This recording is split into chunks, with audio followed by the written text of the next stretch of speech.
ప్రియమిత్రులకి నమస్తే అండి. మరండి కాలు జారితే వెనక్కి తీసుకోగలం గానీ, మాట జారితే వెనక్కి తీసుకోలేమటండి. కొంతమంది లోడ లోడ మాట్లాడేస్తుంటారు. ఏది పడితే అది అనేస్తారు. ఇతరులు బాధపడుతున్నారా లేదా అని కూడా ఆలోచించరు. ఎవరు తమల్ని అనకూడదు, తాము బాధపడకూడదు. అవతలోళ్ళు మాత్రం బాధపడాలి మన మాటలతోటి. ఇదేం పాలిసీ అండి?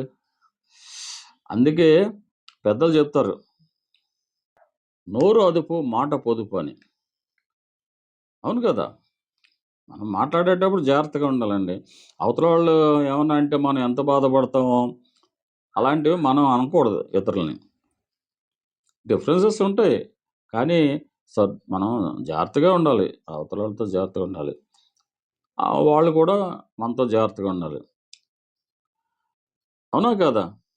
మరి ఈ మాటలు మీకు నచ్చితే వీడియోని లైక్ చేసి 10 మంది ఫ్రెండ్స్‌కి షేర్ చేయండి. అలాగే దయచేసి నా రాణా డైలీ టాక్స్‌కి సబ్స్క్రైబ్ చేసి నన్ను, నా కార్యక్రమాలని ప్రోత్సహిస్తారని ఆశిస్తానండి. మరో మంచి వీడియోతో మళ్ళీ మిమ్మల్ని కలుస్తాను. అంతవరకు సెలవు.